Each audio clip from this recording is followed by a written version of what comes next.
ऐसा त्योहार होता है जो हमारे लिए इससे भी बड़ा हो जाता है, तो आप वो पेड़ यहाँ पे लगा सकते हैं। पानी देने की जिम्मेवारी हमारी विप्र समाज की रहेगी और अशोक भाई तो हमारे साथ है ही है। ये देखो, मैं तो हैरान हूँ, इतनी चोटें खाने के बाद भी कई बार तो घर वाले कहने लग जाते हो ना जाया कर। यह सच्चाई है। मान लो कोई भी आप एक काम समझ लेना, आपने कोई पुण्यदान का काम करना है या कोई बड़ा काम करना है ना, अगर आपकी घरवाली साथ है तो आप कर सकते हो, वरना नहीं कर सकते। तो एक बार जितने भी हमारी बहनें हैं, माताएं हैं, उनके लिए भी जोरदार तालियां कि जो परिक्रमा आप देख रहे हो, इसमें हमारी महिलाओं का भी बहुत बड़ा सहयोग है। और भाई ने तो अपने आप को पेड़ों के नाम भी समर्पित कर रखा है। हम इनका नाम ट्री मैन दे देते हैं। आज से हम 10,000 पेड़ लगाने से 10,000 पेड़ लगाने निकल रहे हैं। 10,000 तो वो 10,000 100 कर देना भाई, 10,000 ही नहीं रखना। हाँ, क्योंकि जो 100 वाला ऊपर दायरा है ना, वो बहुत दिव्य है। तो 10,000 लगाने हैं। अपने को कोई बात नहीं है, अपने को प्रोग्राम बना लेंगे ऐसा, चाहे तो पेड़ मंगवा लेंगे, आपसे पैसे ले लेंगे और उस हिसाब से अपने ये पेड़ कुछ परिक्रमा के नाम से जरूर होना चाहिए, क्योंकि परिक्रमा मार्ग पे इन्होंने इतना शानदार काम किया है और बहुत बहुत इनको साधुवाद। एक पेड़ कोई भी खरीद करके अगर लगाएगा तो उस पेड़ से लगाव होगा, नहीं पेड़ तो हम अवेलेबल करा देंगे लेकिन उस व्यक्ति का जुड़ाव नहीं होगा उस पेड़ के साथ। तो जिसका दिल करे ना वो पेड़ खरीद के लाए, उसको लगाए, उसकी देखभाल विप्र समाज करेगा और अपनी नेम प्लेट भी साथ लगाए उसमें।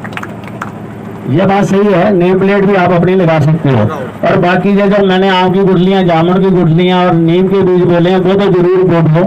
और बाकी एक पेड़ तो कम से कम बताया मैंने आपसे, जो अच्छे लोग हैं उसको तो मैं 5-5, 11-11 पेड़ दूंगा। एक पेड़ से काम नहीं चलेगा, एक तो मिनिमम है। यह ध्यान कर लेना, कहीं सोचो एक लगाने से पूर्ति हो जाएगी। बोलो बाबा मोहन राम की, बाबा मोहन राम की, परशुराम महाराज की। बहुत बहुत धन्यवाद, आप लोगों ने हमारा वेलकम किया। हम यहाँ जलपान की भी व्यवस्था करेंगे धीरे-धीरे। सर वो तो जलपान की तो आगे हो जाती है, कोई ऐसी बात नहीं। सुनो आप तो आ जाया करो, यहाँ खड़े हो जाया करो हमारे साथ, तो हमें लगेगा ठीक है भैया कि हम कोई काम कर रहे हैं।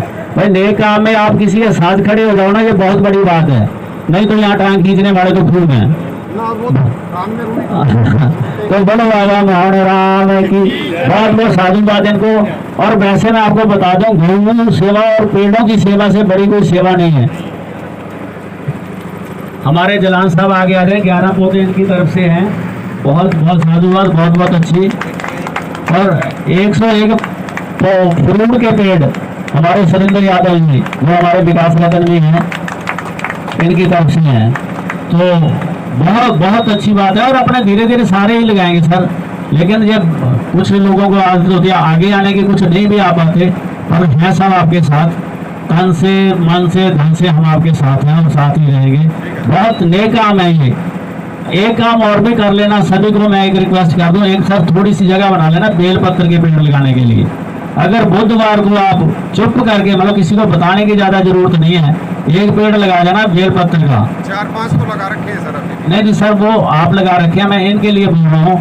तो आप मेरे को 41 दिन बाद मिलना, फिर अपने बात करेंगे कि कहाँ क्या क्या कृपा बरस रही है। बोलो बाबा मोहन राम की।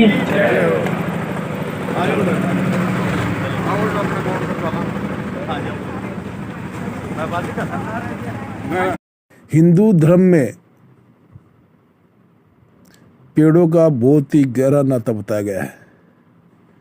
वृक्ष लगाने को भी पुण्य माना जाता है। धर्म शास्त्रों में काफ़ी ऐसे पेड़ है जिनका अलग अलग महत्व है। जैसे पीपल का पेड़। पीपल का पेड़ हिंदू धर्म में बहुत ही महत्व है। पीपल के वृक्ष में जड़ से लेकर पत्तियों तक देवी देवताओं का वास होता है। गीता में भगवान कृष्ण कहते हैं, हे पार्थ, वृक्षों में मैं पीपल हूँ। इसी तरह बरगद या वट वृक्ष का भी बहुत ही महत्व है। पीपल के बाद हिंदू धर्म में बरगद को बहुत ही महत्व दिया गया है। पौराणिक मान्यताओं के अनुसार बरगद में ब्रह्मा, विष्णु और शिव का वास माना गया है। बरगद को साक्षात शिव भी कहा गया है। बरगद को देखना शिव के दर्शन करना है। पीपल, बरगद, इसके अलावा आम का पेड़ भी हिंदू धर्म में बहुत ही महत्व है। आम का फल दुनिया भर में अपने स्वाद के लिए जाना जाता है, लेकिन हिंदू धर्म में अनुयायियों के लिए आम के पेड़ का धार्मिक महत्व बहुत ही ज़्यादा है। हिंदू धर्म में जब भी कोई शुभ कार्य होता है तो घर या पूजा स्थल के द्वार व दीवारों पर आम के पत्तों की लड़ी लगाई जाती है। धार्मिक पंडाल और मंडपों में सजावट के लिए आम के पत्तों का इस्तेमाल किया जाता है। इसके बाद खेजड़ी या इसको सम्मी का वृक्ष भी बोलते हैं। हिंदू धर्म में सम्मी या खेजड़ी के वृक्ष की भी पूजा की जाती है। दशहरे के दिन सम्मी के वृक्ष की पूजा करने की परंपरा रही है। लंका विजय से पूर्व भगवान राम द्वारा सम्मी के वृक्ष की पूजा का उल्लेख मिलता है।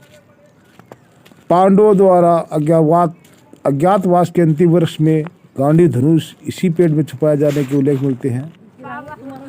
सम्मी या खेजड़ी के वृक्ष की लकड़ी ये की संविदा के लिए पवित्र मानी जाती है। बसंत ऋतु में संविदा के लिए सम्मी की लकड़ी का प्रावधान किया गया है। बिल्व अथवा बेलपत्र विश्व में कई हिस्सों में पाया जाने वाला वृक्ष है। हिंदू धर्म में इसे भगवान शिव का रूप ही माना जाता है। मान्यता है कि इसके मूल यानी जड़ में महादेव का वास है तथा इनके 3 पत्तों का जो एक साथ होते हैं उन्हें त्रिदेव का स्वरूप मानते हैं, परंतु 5 पत्तों के समूह वाले को अधिक शुभ माना जाता है, अतः पूज्य होता है। इसके बाद अशोक के पेड़ का अगर जिक्र करें तो हिंदू धर्म में अशोक वृक्ष को पवित्र और लाभकारी माना गया है। आए भी थे संजय शर्मा जी। मांगलिक धार्मिक कार्य में अशोक के पत्तों का प्रयोग किया जाता है। मान्यता है कि अशोक वृक्ष घर में लगाने से या इसकी जड़ को शुभ मुहूर्त में धारण करने से मनुष्य को सभी शोकों से मुक्ति मिल जाती है। इसके बाद में आता है नारियल का वृक्ष। हिंदू धर्म में नारियल का बहुत ही महत्व है। नारियल हिंदू धर्म के सभी पूजा पाठ का जरूरी हिस्सा है। पूजा के दौरान कलश में पानी भरकर उसके ऊपर नारियल रखा जाता है। ये एक मंगल का प्रतीक है। नारियल का प्रसाद भगवान को चढ़ाया जाता है। नारियल के वृक्ष भारत में प्रमुख रूपों से केरल, पश्चिम बंगाल, उड़ीसा में खूब उगते हैं। महाराष्ट्र में मुंबई व गोवा में इसकी उपज होती है। इसके बाद नीम का वृक्ष, नीम का पेड़ सदियों से भारत में पाया जाता है। नीम में चमत्कारी औषधीय गुण होते हैं। नीम को माँ दुर्गा का रूप माना जाता है। इसके कहीं कहीं निमाय देवी भी करते हैं। नीम की पेड़ की पूजा की जाती है। उसके बाद में केले के पेड़। हिंदू धर्म में धार्मिक कार्यों में केले का प्रयोग किया जाता है। भगवान विष्णु और देवी लक्ष्मी को केले का भोग लगाया जाता है। केले के पत्तों पर प्रसाद बांटा जाता है। इसके बाद अगर बात करें अनार के पेड़ की, पूजा के दौरान 5 फलों में अनार की गिनती की जाती है। मान्यता है कि अनार के वृक्ष से सकारात्मक ऊर्जा का निर्माण होता है। वहीं इस वृक्ष में कई औषधीय गुण भी हैं। इसलिए गुरुजी ने बताया सभी को